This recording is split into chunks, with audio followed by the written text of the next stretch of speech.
Bienvenidos a Políticamente, el espacio donde abordamos la política desde la academia. El día de hoy hablaremos acerca de estudios de opinión y su importancia en la consultoría política.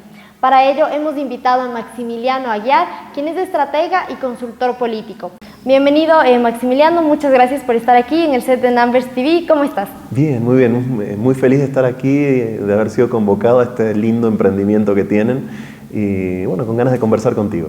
Qué bueno, Maximiliano, muchas gracias. El día de hoy, como ya comentaba, quisiera tratar acerca del tema estudios de opinión. Tú eres especialista en métodos cuantitativos y cualitativos. En este sentido, quisiera por favor que nos cuentes un poco más de qué se tratan los estudios de opinión pública y qué tipos de estudios podemos nosotros obtener para, digamos, tener información y a continuación armar una estrategia política.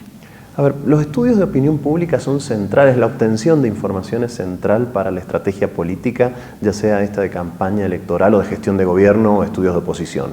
En cualquiera de estos tres casos, el uso adecuado de la información es central para la toma de decisiones. Los estudios de opinión pública son uno de los elementos que integran un conjunto de herramientas que nos sirven para obtener información. Digo, uno dice estudios de opinión pública y la gente normalmente piensa en encuestas.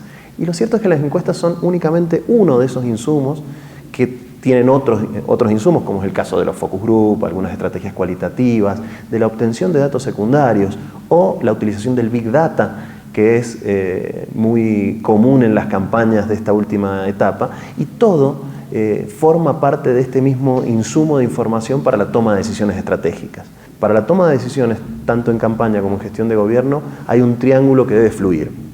Y ese triángulo tiene tres vértices: la investigación, la estrategia y la acción.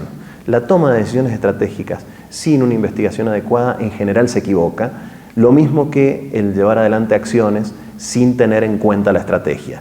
En este triángulo luego se puede medir la calidad de las acciones tomadas a partir de realizar nuevos estudios de investigación. Y si este triángulo funciona de manera ágil, la campaña tiene, o la gestión de gobierno tiene una ventaja muy importante y la calidad de las decisiones que se toman es mejor.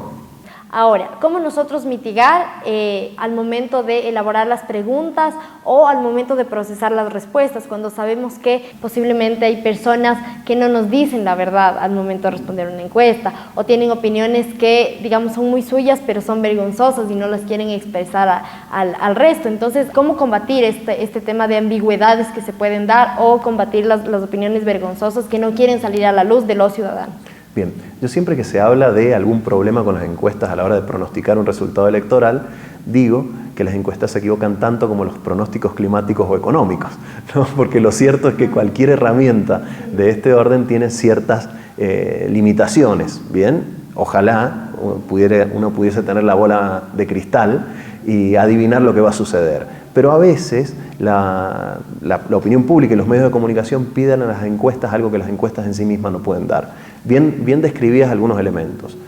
En algunas ocasiones la gente no dice la verdad. ¿Cuándo? Sobre todo cuando se cree, y esto tiene que ver con una teoría, la de espiral del silencio de Elizabeth Noel Neumann, que aquello que opina o que piensa que va a ser sería socialmente rechazado. En esos casos la gente tiende a mentir para evitar ese rechazo social, ¿no? Que esto es una teoría psicológica que está detrás de ese asunto. ¿Se puede intentar calcular, se puede intentar evitar realizando mejores preguntas, etcétera? Sí, pero se intenta. Este fenómeno sigue existiendo, con lo cual en algunas ocasiones la gente no dice la verdad. Pero además creo que hay un punto que es central. Las encuestas tienen una triple dimensión, y la investigación en general, pero las encuestas. Una que es divulgativa, que es un insumo más, por ejemplo, en una campaña electoral. Una segunda que es estratégica, ¿bien? Y una tercera que es predictiva.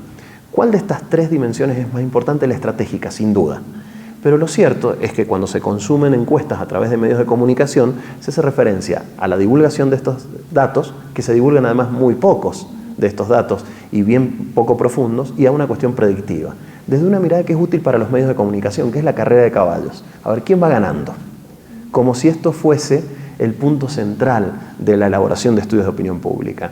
¿En el quién va ganando las encuestas se equivocan? Sí, en ocasiones se equivocan, aún habiendo sido correctamente realizadas.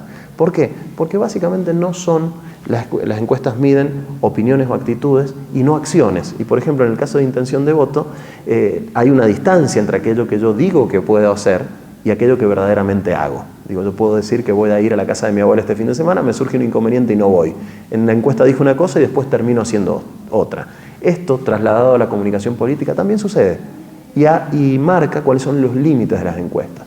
A mí me parece saludable que se esté discutiendo la veracidad y la calidad de las encuestas, porque me parece que en algún momento fueron endiosadas y no son más ni menos que una herramienta para intentar reducir la incertidumbre, nunca eliminarla, ¿no? Y conocer mejor aquel campo en el cual nosotros estamos trabajando. Maximiliano, como tú sabes, se ha abierto todo un debate en torno a la efectividad de las encuestas, ¿no? Y en el sentido de que tenemos los resultados del Brexit en Reino Unido, tenemos el tema de Colombia, el plebiscito que se realizó, y también las elecciones de Donald Trump. Todas daban, según las encuestas, resultados distintos a los que finalmente terminamos sabiendo, y quizá muchos sorprendidos porque las encuestas nos decían otras cosas. ¿Tú crees que incide o no incide en el electorado al momento de ver ya las encuestas?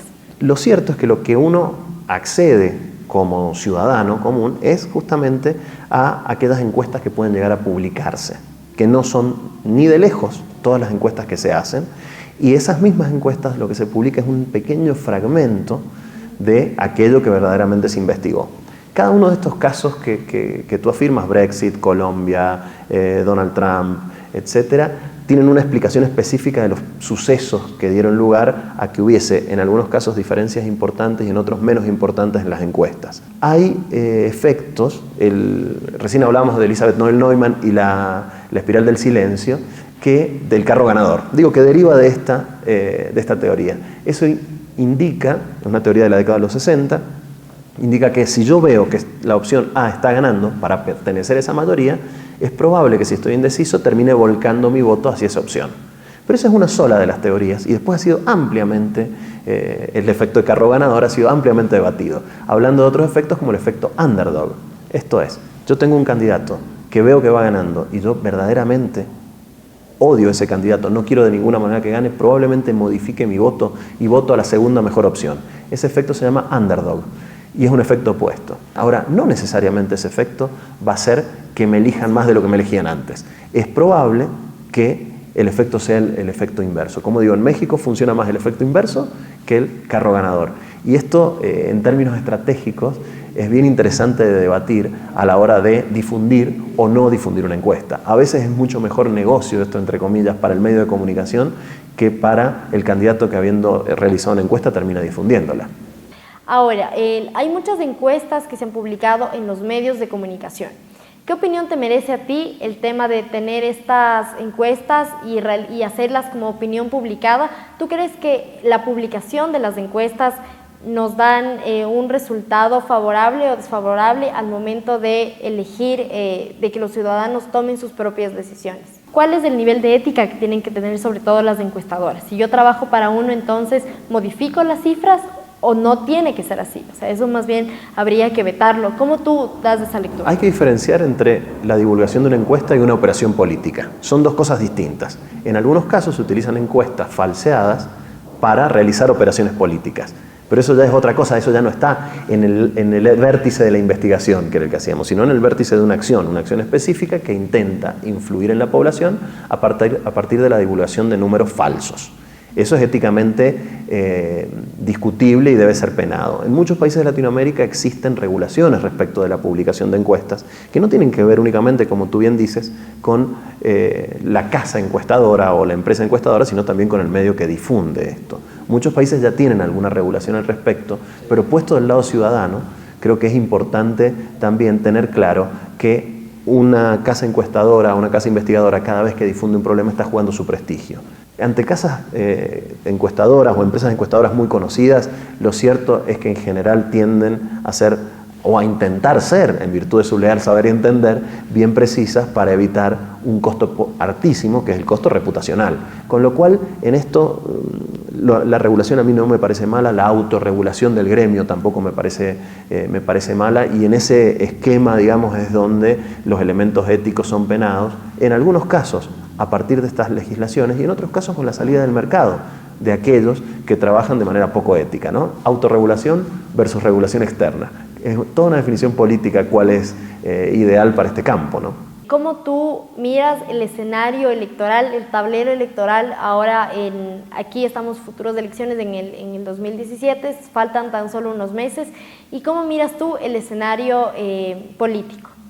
Como suele suceder, es un proceso además muy particular para Ecuador porque es un primer proceso de renovación. El próximo presidente no va a ser el actual presidente, con lo cual se encuentra un candidato con un nivel de intención de voto también heredado de esta misma gestión, que es Lenín Moreno, que en términos de posicionamiento es casi idéntico a Correa, o muy parecido, pero en términos de atributos personales es completamente distinto, ¿no?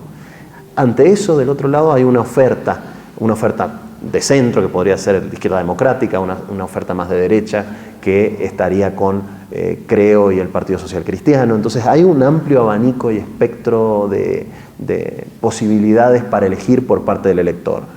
En este momento, bueno, hay muchas encuestas publicadas, no voy a hacer referencia a ellas porque no son nuestras, pero lo cierto es que falta nada menos que la campaña electoral.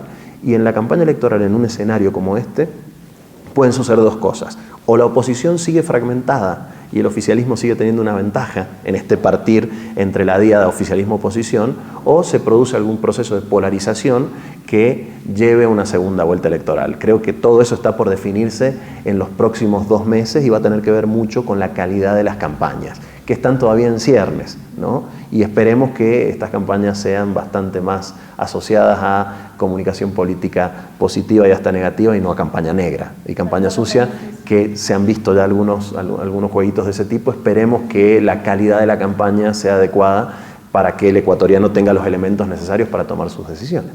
Muchas gracias, Maximiliano, por estar aquí en el set de Numbers TV, nuevamente en el programa Políticamente, y a todos ustedes los esperamos en una próxima ocasión.